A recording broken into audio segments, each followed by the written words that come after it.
Financial Advisors, planning for life. Wealthway Financial Advisors, planning for life. And good evening, Hampton Roads. Welcome to another edition of Dollars and Common Sense, your local source for objective, unbiased financial advice. I'm certified financial planner Kevin Zivna. Alongside me, as usual, CFP Allison Dubrill. Together we come to you live every second and fourth Tuesday of the month to dialogue with you, take your calls. If you have a question or comment relating to your personal financial situation, then we'd love to hear from you. All we need is your first name, city you're calling from, and no matter what Allison and I are talking about, if it's important to you, it's important to us, we'll get you right on air. 757-627-7979. That's 627-7979. Wealthway Financial Advisors is the proud sponsor of Dollars and Common Sense. We are an independent registered investment advisor, which means we're legally held to a fiduciary standard to put our clients' interest ahead of our own in any business dealing, and that's the way it should be when you work with a financial advisor. As the premier financial planning firm in Hampton Roads, we integrate expert investment management with customized, ongoing financial planning advice to help our clients answer life's big financial questions and enhance their quality of life. So by design, we can't work with everyone. We work with a relatively small group of high net worth individuals, but that's one of the reasons we feel so strongly about coming here every second and fourth Tuesday of the month at 6 p.m. And that's to reach out and help as many people in the Hampton Roads listening area that we can achieve your measure of financial success, because it is a core belief at Wealthway Advisors that the overwhelming majority of people in this country have the opportunity for financial security if they take it.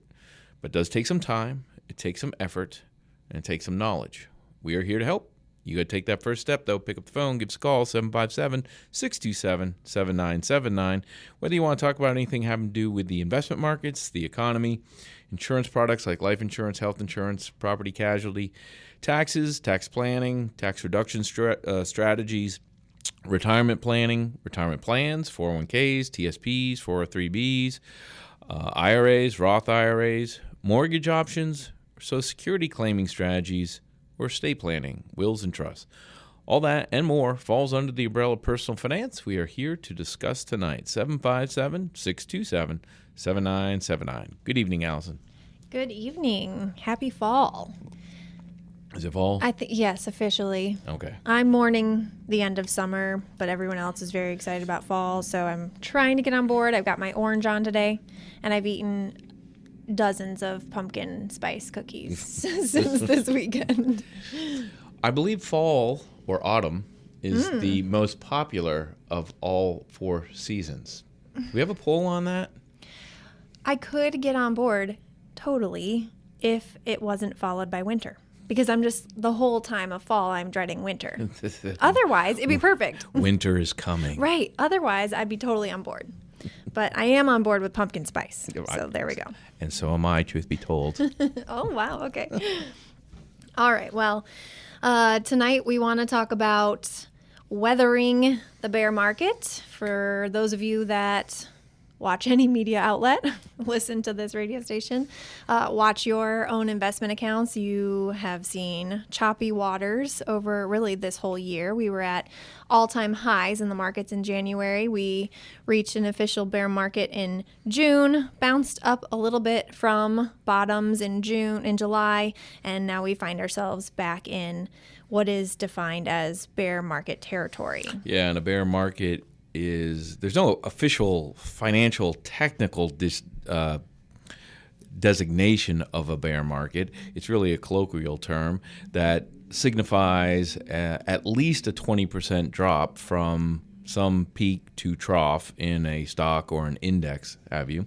And so in the S&P 500, we reached our all-time high on January 4th of this year, and where we sit today on the S&P 500 is down about 24% from that all-time high. So that is an official bear market for the second time this year. That's a rarity. Usually once one occurs, we don't come out of it and then go back into it.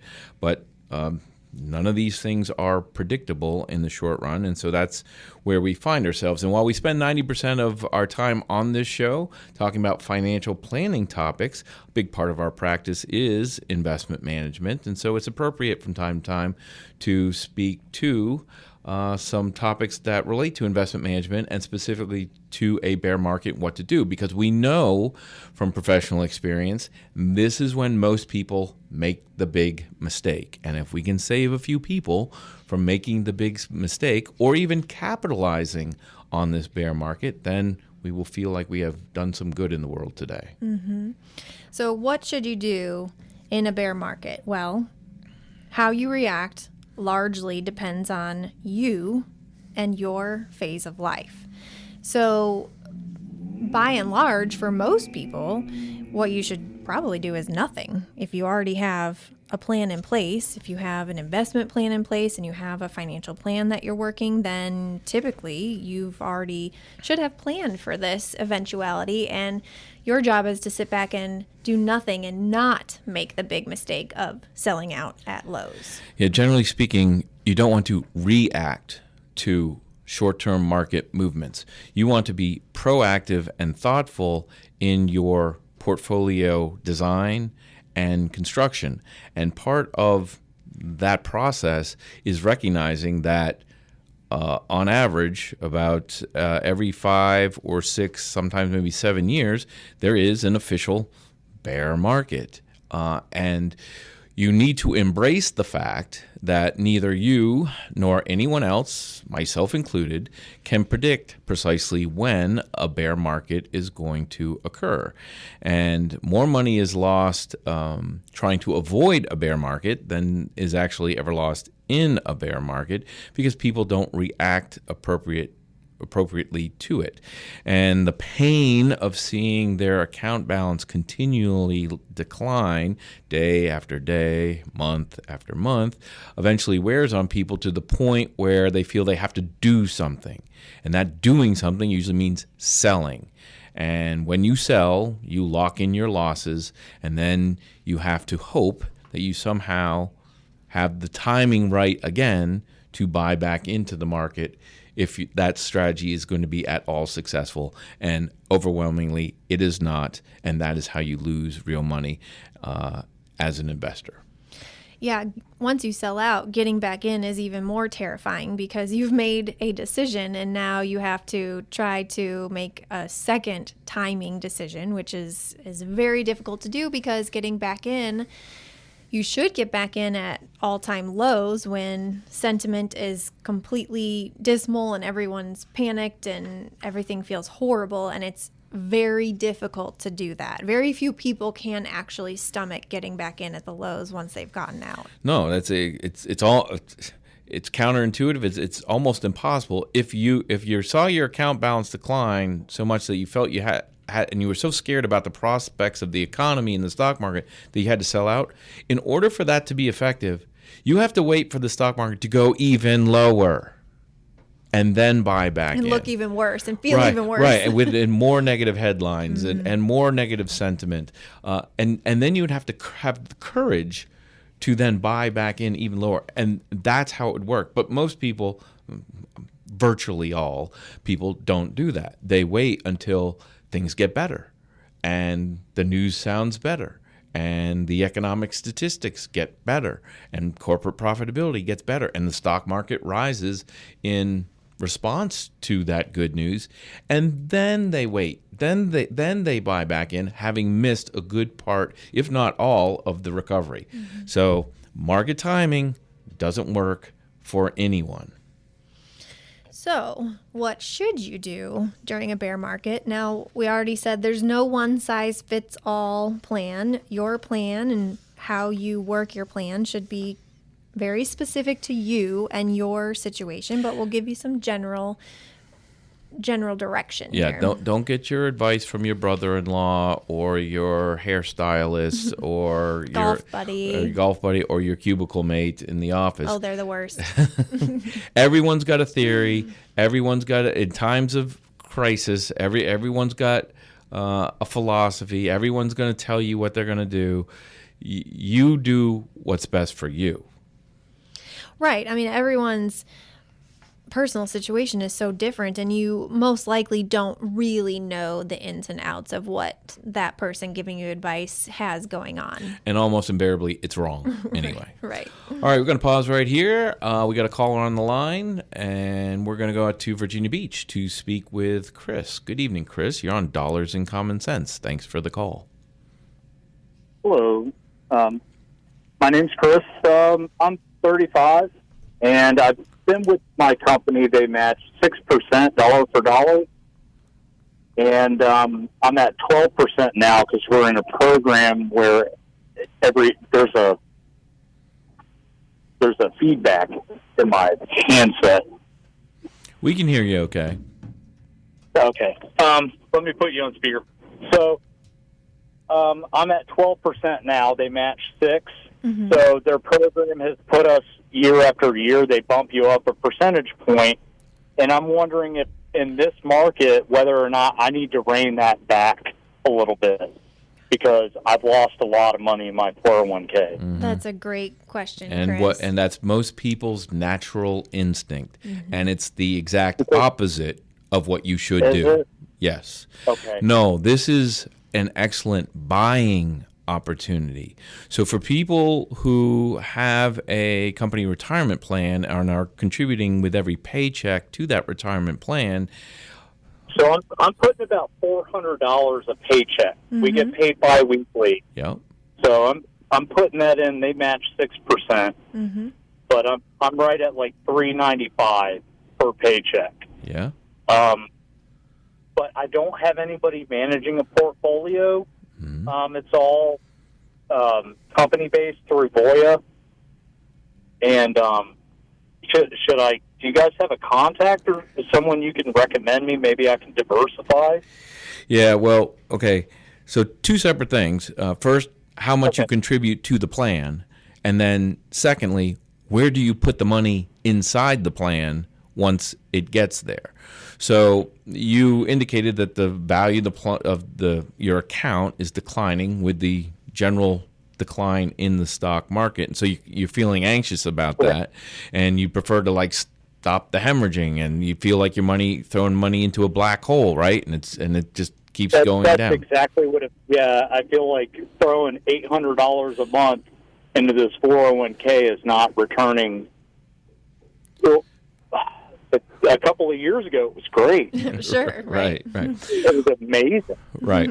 Well, and that's exactly what it does feel like. But these occasional, temporary bear markets are part of the investment cycle. And so one of the best things you can do to combat a bear market is, number one, keep contributing to your 401k plan. Don't stop. Don't reduce. Number two, if you can afford it, now is an excellent time to not just keep contributing, but increase what you're what you're contributing. And I know it's not going. Because the buying power is greater. Yes, you're buying more. You're effectively buying more shares at lower prices, and when the eventual, inevitable recovery happens, which I'm not predicting when that's going to be. I have no idea. No one else has an idea anyway, but we do know it will happen. When that happens, this is where the money gets made. This is what buying low, you described it, Chris. This is what buying low feels like. Everyone knows the trite expression of successful stock market: buy low, sell high. So funny, so easy. So easy. Right. Anyone can do it. Well, buying low typically doesn't feel good because you're buying it in a declining market, and you are buying when all the news swirling around you on a regular basis doesn't feel good, and you probably have people chirping in your ear like, "Oh man, I wouldn't invest in the market now. That's, I'm scary. You don't know where that's." No, this we can tell you unequivocally, Chris, from professional experience, this is the best time to be adding money to your retirement plan. Keep at it, increase it where you can. Now, the second part of your question is, like, what do I do with it once it's in the plan? That's a little bit more technical, a little bit more specific to you. We couldn't give you that advice over the air without knowing a lot more about the plan and yourself. But it sounds like you're in an equity, like a stock type of investment, and that's where you should be at this stage of life and this point in time. So don't feel bad about that. Okay, so they send me a portfolio quarterly from from Voya, our investment company, and I don't know what I'm looking at. Should I take that to somebody and maybe, because we have so many options through this, and I don't know what I'm looking at. Right. To be honest with you, stock market stuff is. I'm a heavy equipment mechanic, and that's all I know. And I don't know. I don't know about what you do, Chris. So We're even. Yeah, exactly. Yeah, so that is a challenge for almost everybody that has a 401k. It's overwhelming. They don't understand it and they don't know what to do. There should be a contact for you to reach out to at Voya. So the place to start might be your human resources contact, who might know of a specific person at Voya that is assigned to your plan that can sit down with you, talk to you about your circumstances, and help you make sure you're in the right investments for you.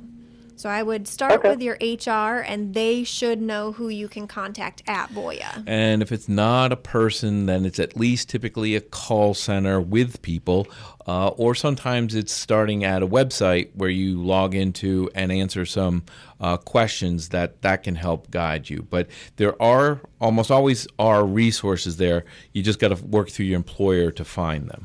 And just really big picture, 35 is very young. So there's no concern. There's no time. This is not the time to be conservative, is what I mean to say. These, you have so many years ahead of you. So these are buying opportunities, not the time to get conservative. It's really hard with the mortgage and the car payments and everything, and the inflation is just, we've really had to tighten our belts right now. And it's, You're doing a great... My wife and I are both paycheck to paycheck, pretty much. Well, I really commend you for saving 12%, because that so many people don't take advantage of their employer-sponsored plan, and you're getting, free money on that match. So you're doing all the right things.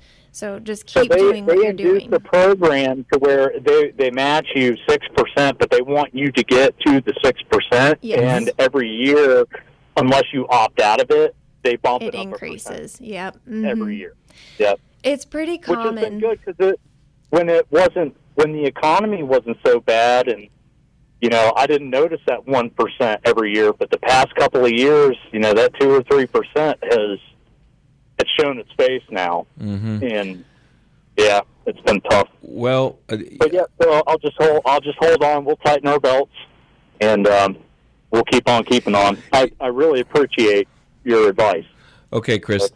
Yeah, thanks for the call. If you can stick with it, if you can get through this point, I can tell you with a high degree of probability, when you look back at this point in time, 3 years into the future, 5 years into the future, you are going to be very happy that you continued contributing to your plan in the level that you did, because the probability is exceptionally high that the market will be higher than it is today. So don't give up. Okay. So should I keep it at the 12% and not keep going up another percent? Because I don't know how much.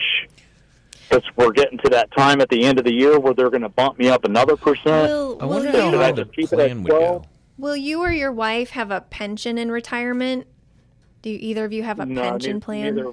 No, she's a nurse. I'm a heavy equipment mechanic. I work for a pretty reputable company, but there's no pension. But as a nurse, your wife doesn't have a pension. No, she works for a family practice. Okay, got it. So, okay. There's no pension.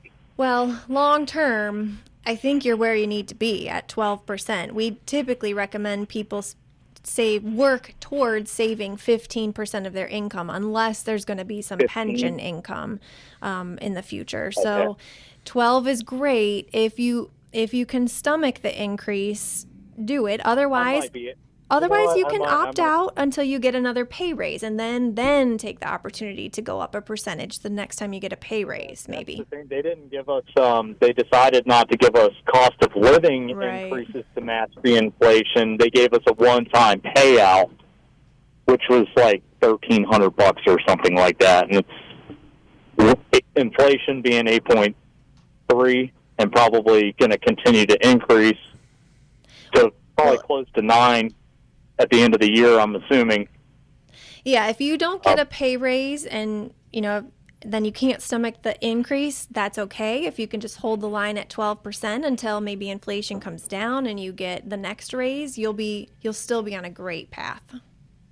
Okay, so 15 is where I need to see myself here in a couple of years. Long term, that would be Comfort. ideal. Okay. Okay. All right, Chris, thanks for the call. I really appreciate your help. Okay, thanks a lot, You're Chris. so we really welcome. appreciate it. We're going to stop here, take a short break. We're going to be right back after these messages. If you got another call like Chris, we'd love to hear from you. Give us a call, studio line 757-627-7979. She's Allison. I'm Kevin. You're listening to Dollars and Common Sense on AM 790 WNIS. Wealthway Financial Advisors, planning for life.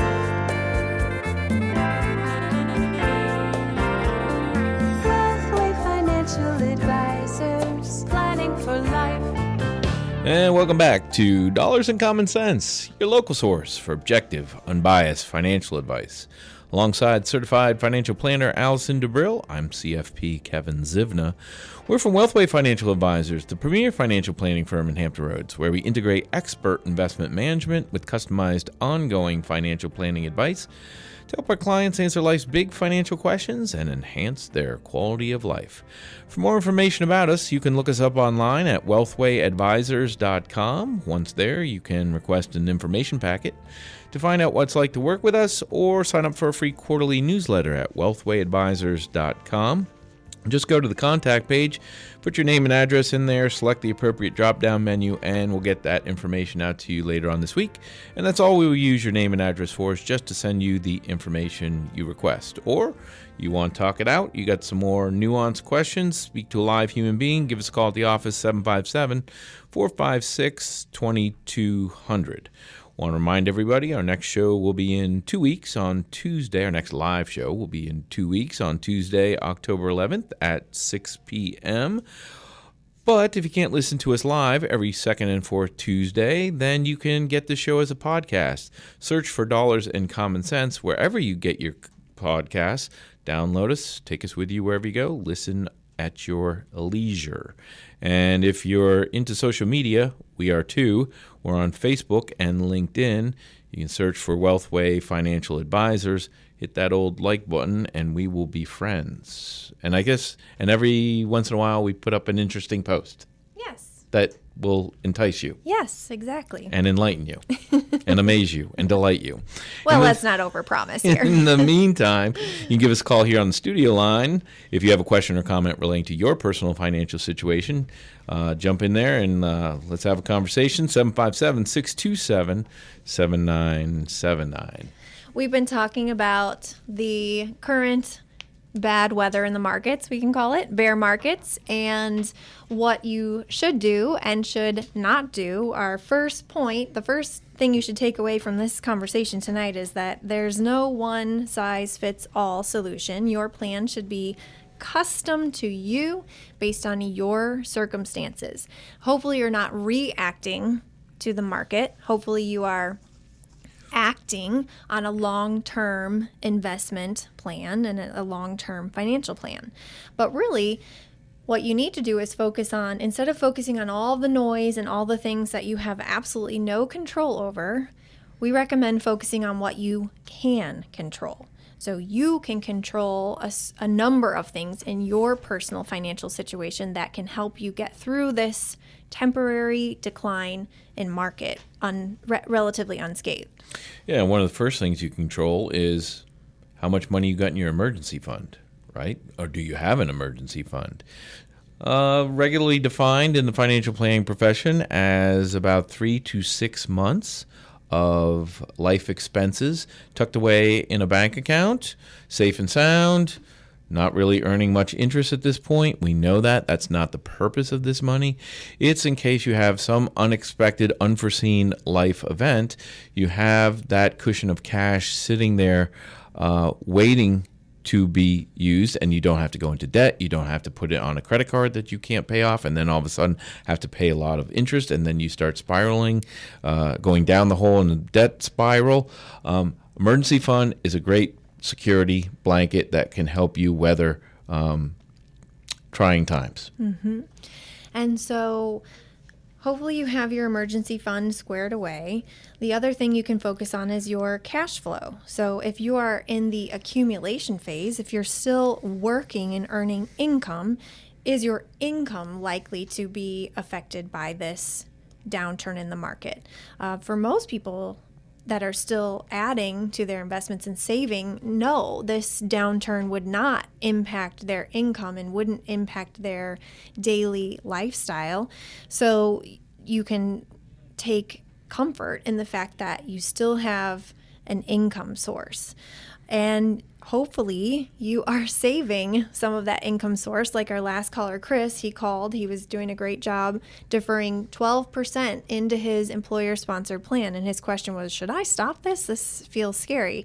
Well, we talked at length that no, this is not the time to stop. It's the time to continue, if not increase, how much you're adding in to your investment accounts. In fact, if you have too much sitting in your bank or extra money you happen to come into at this time in your life, this is a great time to invest it and put it in the market while things are on sale. Mm-hmm.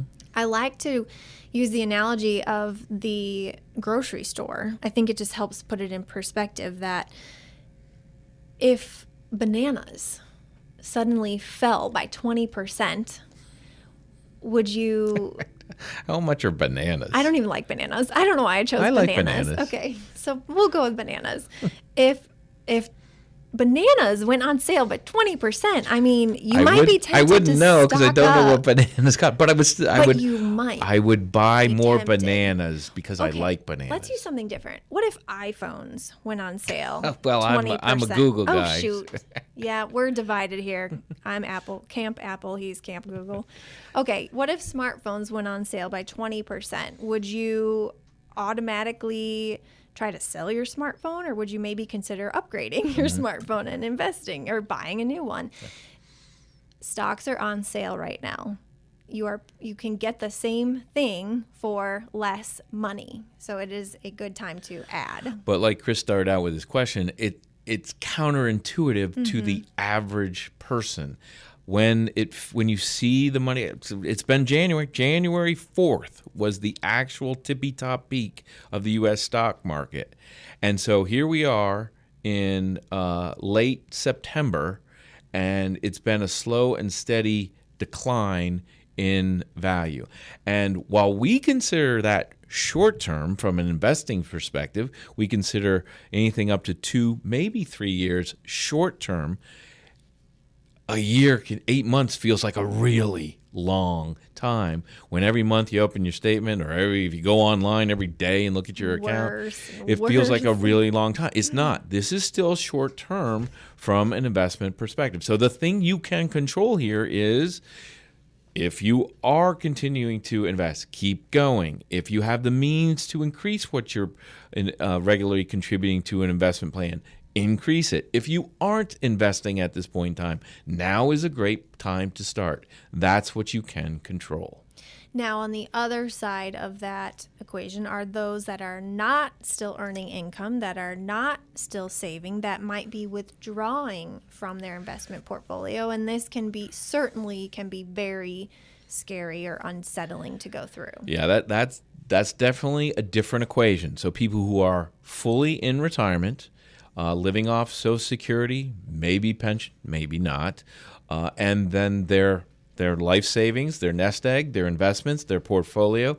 If they're living off their investments at this point, which many of our clients in our practice are, then that's a little bit different equation, because as you are withdrawing your money from your portfolio on a regular basis, as the market is declining, as the portfolio value is declining, now you're taking out bigger chunks of your portfolio with each declining month.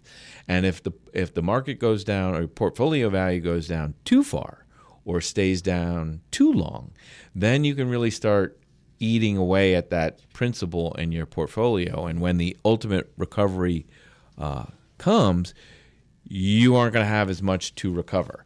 Now, that's where the magic of ongoing analytical financial planning can put your mind to ease. All we get out of investment management is a rate of return. And overwhelmingly, the people who invest in the United States, I'm gonna peg it around 90%, all they do is just invest.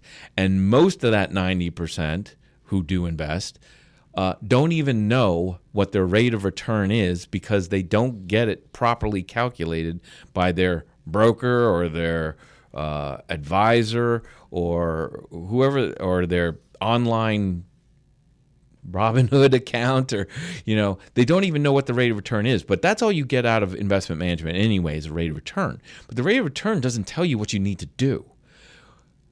Ongoing analytical financial planning advice tells you what you need to do, if anything.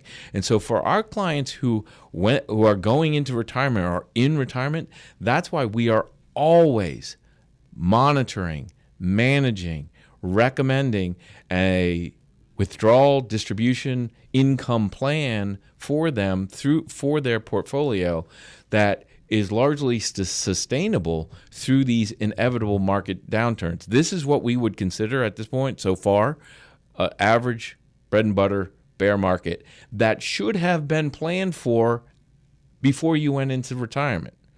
And if it wasn't, that's when you're liable to panic. Yeah, I recently heard this analogy, and I really like it, that investors should prepare for bear markets like skydivers prepare for jumping out of an airplane. I like this because my husband is a skydiver, used to be a skydiver. And skydivers, when they jump out of a plane, they prepare for that parachute not to open. They always have a backup plan. So you should always have a plan for this eventuality. It's an eventuality. Right. It happens every 5 to 6 years. We know this. Anyone who calls themselves a financial advisor should coach their clients that this is expected.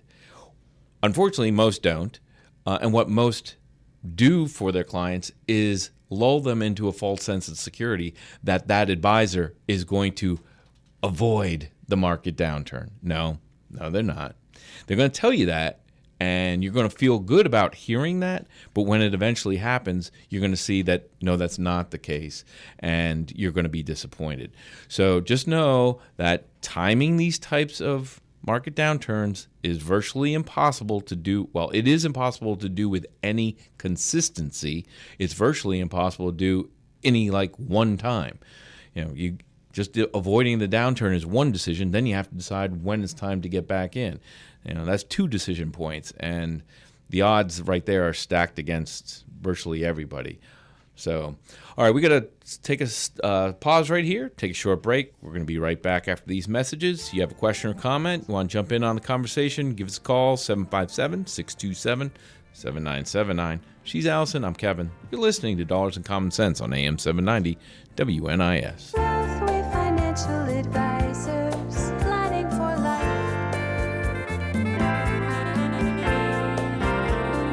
Wealthway Financial Advisors, planning for life. And welcome back to Dollars and Common Sense, your local source for objective, unbiased financial advice. Alongside certified financial planner Allison Dubril, I'm CFP Kevin Zivna. We're from Wealthway Financial Advisors, the premier financial planning firm in Hampton Roads, where we integrate expert investment management with customized ongoing financial planning advice to help our clients answer life's big financial questions and enhance their quality of life. For more information about us, look us up online at wealthwayadvisors.com, where you can request an information packet to find out what it's like to work with us, or sign up for a free quarterly newsletter at wealthwayadvisors.com. Just go to the contact page and put all your necessary information in there, and we'll get that information out to you later on this week. Our next show will be in 2 weeks on Tuesday, October 11th at 6 p.m. as usual. But if you can't catch us live every second and fourth Tuesday of the month, then get this show as a podcast. Search for Dollars in Common Sense wherever you get your podcasts. Download us, take us with you wherever you go. Listen at your leisure. 757-627-7979. If you have a question or comment relating to your personal financial situation, we'd love to hear from you. Right now, we're going to hear from Bob, who's in Norfolk. Good evening, Bob. You're on Dollars in Common Sense. Yeah, hi, Kevin and Allison. Just wanted to call and comment on, I really respect and admire the way you guys, tutor people like Chris. He was sounding like he's kind of scared, and most of these young people are pretty scared, I guess. I'm an old guy. I'm not worried about it. I'm going to be okay. Mm-hmm. But what does scare me is I'm in variable annuities, and some people hate them, some people love them. Over 40 years, they've done pretty well for me, actually. Probably paid a little bit more than I should have in commissions. I don't know. But one thing is, I don't know the business, so I let him do it. But I've come up from about, I guess, 75,000 to it's 1.1 billion now, maybe one. I don't know. But the market has done well. But when you get older, and depending on your financial situation, it can be pretty scary. I don't know if I would go this heavily in stocks if I continue with it.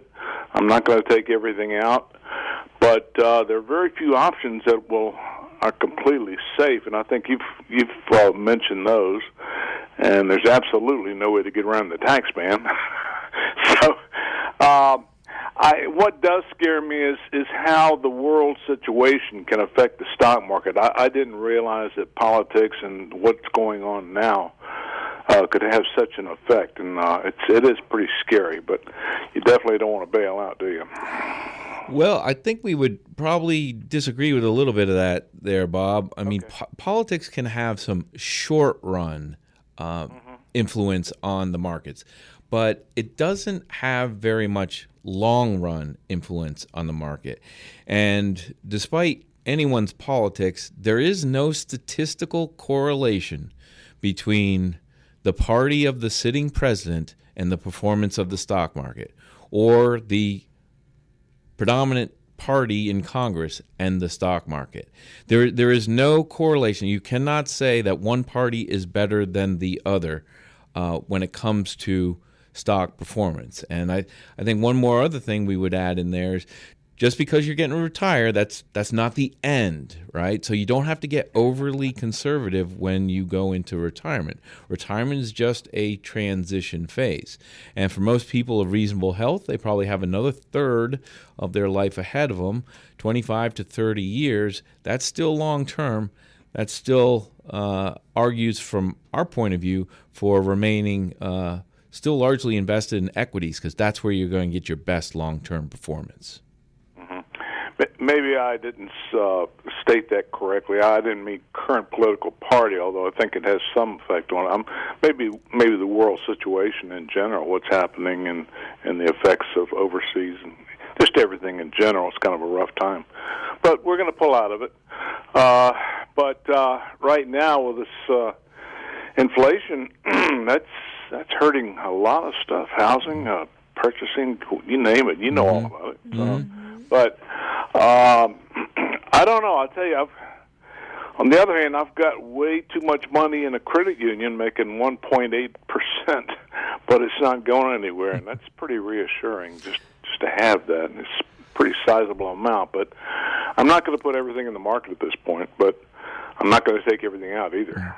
I'll take this off the air if you want to elaborate, but what at this point would you recommend for newbies coming into investing to get into annuities, mutual funds, whatever? But anyway, thanks a lot. I'm an old listener from Dan Bunting, and I think you worked a little bit with Dan. Right. All right. Yeah. Well, thanks for saying that, Bob. Yeah, Dan Bunting, the predecessor to Wealthway Financial Advisors, Bunting Capital Management. And then before that, you probably don't remember this, but Dan was with Fritz Fries and Fries and Associates. They were probably one of the first financial radio shows on WNIS in the late 80s. And then Dan broke away in the mid-90s, and then he retired in 2015, and then we renamed the company in 2018. But yeah, thanks for bringing that up. Yeah, well, if you if you heard the first half of the show, Bob, I mean, now is as good a time to get started for anyone investing. This is one of the best times to start adding money into a depressed market. This is what buying low feels like. Now, you're in a different stage of life. You're in a different economic situation than people are starting out. So what's important for them is not what's important for you necessarily. So completely different decision sets and different decisions would be made. But there is always a crisis of the day. We will never get away from a period of time where there will be perfect certainty. And I always read, there's so much uncertainty in the market these days. There is never a time when there is not uncertainty. There is always uncertainty. But despite it all, we persevere. And you got to remember, the stock market is not some magic crystal ball. Something that's not the right term. Black hole. Black hole, right? Thank you. It is made up of real American companies that produce legitimate goods and services that they sell for a profit, and that profit is what investors are buying, the current and future profits of those companies. And yes, from time to time, for a variety of economic reasons, those profits can decline. That's normal and natural.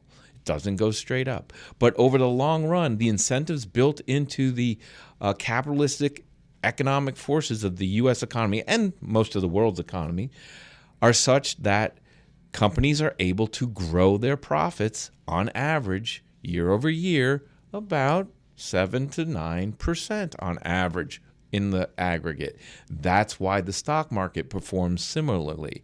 So occasional temporary market pullbacks like we're experiencing right now is the price that we have to pay to enjoy long-run rates of return that can be 8, 9, 10%, even higher in some other asset classes over certain periods of time. So I just want to make sure that we all understand that this is normal and natural. What's right for you is not right for everyone else. Hopefully, we've been able to give some general guidance on what to do through this bear market and how to take advantage of it where appropriate.